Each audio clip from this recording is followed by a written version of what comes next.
stop what you're doing. Just stop and listen. Because what I'm about to tell you, most people will never hear.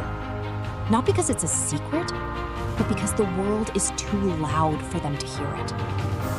You wake up every morning, you scroll through your phone, you go through the motions, and somewhere, deep inside, there's a voice asking, is this really it? Is this really who I am? That voice is not anxiety. That voice is not weakness. That voice is you, trying to find its way home.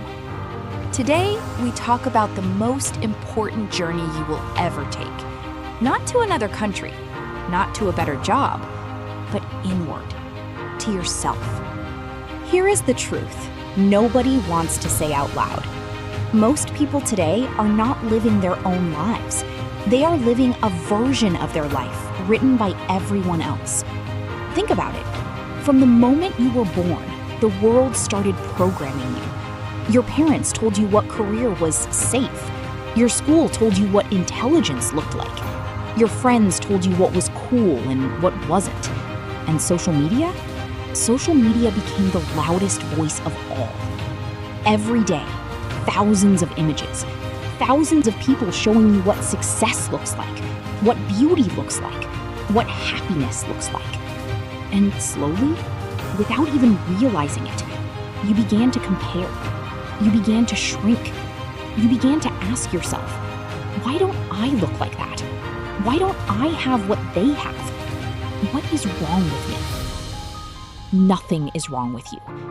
Everything is wrong with the mirror you've been given. Because you have been measuring yourself against a standard that was never meant for you. A standard built by society to keep you consuming, doubting, and dependent.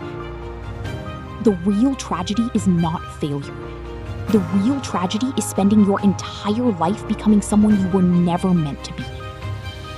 Inside you, right now, there is something unique, something strange, something the world has never quite seen before.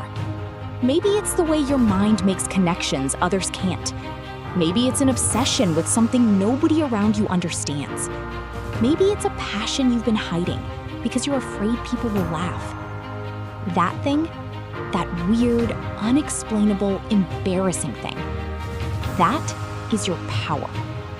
But most people spend their entire lives hiding it. Why? Because the world punishes difference. It rewards conformity. It applauds people who fit in and quietly destroys those who don't. So people learn to hide. They dress the same. They talk the same. They chase the same dreams written in the same template, sold by the same system. But think about the people who actually changed the world. Albert Einstein couldn't hold a normal job. His teachers called him a slow learner. He sat alone, lost in thought, obsessed with things no one cared about. Leonardo da Vinci was so different from everyone around him that people didn't know whether he was a painter, a scientist, or a madman. He was all three, and more. Muhammad Ali walked into a room and said things that made people cringe and laugh. I am the greatest. Everyone thought he was arrogant. History decided he was right. What made these people extraordinary was the very thing that made them strange. Your weirdness is not weakness. Your weirdness is identity. The things you secretly love. The way your mind quietly works at 2 a.m. The interests that light you up but make others raise an eyebrow. Those are not flaws to fix. Those are clues to who you really are. So, how do you find yourself? Let me be honest with you. It doesn't happen overnight. There is no movie scene where the music swells and suddenly everything makes sense. Real self-discovery is slow, it's patient, it's painful, and it requires you to dig. Like an archaeologist sifting through ruins, layer by layer, you must uncover the person buried underneath years of expectations, years of you should be, years of why aren't you more like, years of quiet surrender. Start with this question. What excited you as a child? Before the world got to you, before the opinions, before the grades, before the pressure. What made you feel alive? Maybe it was building things. Maybe it was telling stories. Maybe it was drawing, dancing, numbers, animals, machines. Whatever it was, write it down. Because that child knew something about you that years of conditioning have tried to erase.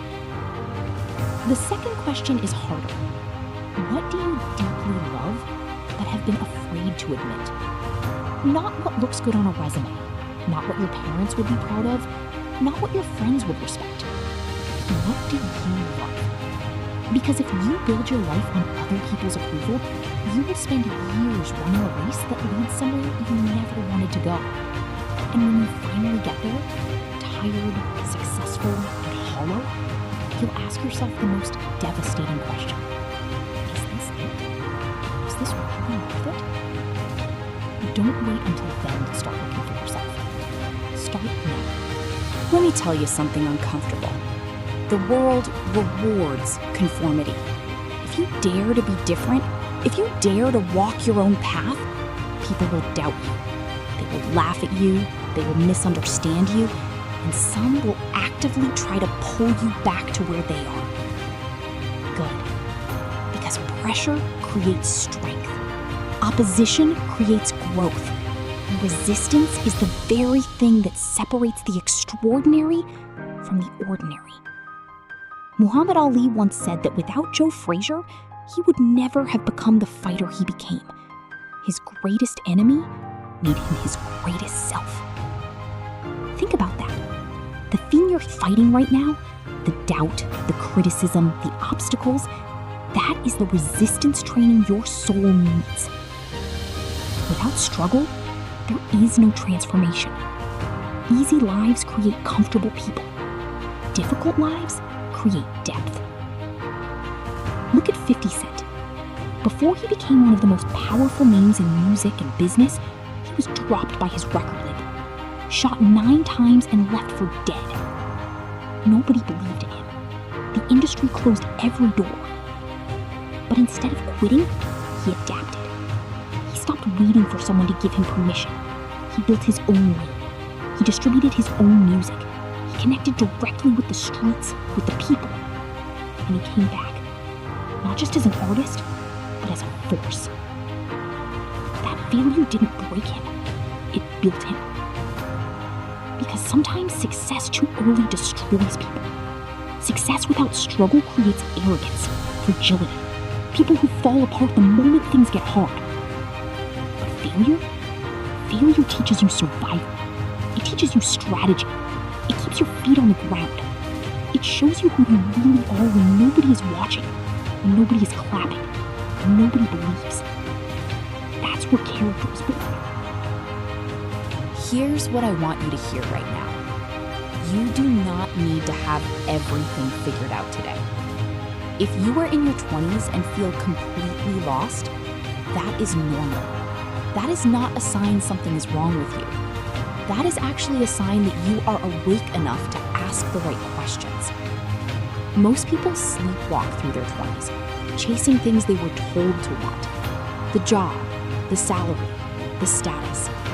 And they wake up at 40 wondering why they feel empty. You are already ahead just by asking the question. But here's what matters. Direction. You don't need the full map. You just need a direction. A reason to wake up. A purpose bigger than your comfort zone. And purpose is not found by following trends. Purpose is not found by copying what's working for someone else. Purpose is found by going inward, by sitting in silence, which most people avoid, and asking the hard questions. What do I truly love? Not what looks impressive, what genuinely excites me. What problem in the world breaks my heart? Because where your pain meets your passion, that's where purpose lives. What kind of life would feel meaningful to me? Not to society, not to my parents, to me. These questions don't have instant answers. Sit with them. Let them breathe. Come back to them. The answers will rise. And when you find even a small thread, pull it, follow it, even if it scares you, especially if it scares you. Let me leave you with this. Life is short. Brutally, painfully, shockingly short. One day you will look back and the years will blur together. The energy you have right now, this curiosity, this hunger, this fire, it will not always be there at this intensity. So do not waste it trying to be someone else. Do not spend your most alive years shrinking yourself to fit into crowds that were never meant to contain you. Stop waiting for permission. Nobody is coming to give you the green light. Nobody is going to hand you your purpose on a silver tray. You have to claim it. You have to build it. You have to be bold enough, terrifyingly bold, to embrace what makes you different. Because the people who change the world are never the people who try to be normal. They are the ones who are brave enough and stubborn enough to become themselves, fully, unapologetically, completely. That person, that's you, if you choose it. Don't scroll to the next video. Don't open social media. Just sit for 5 minutes in silence and ask yourself one question. Who am I when nobody is watching? The answer to that question is the beginning of everything. Take care of yourself. Stay strange, stay curious, and never stop becoming.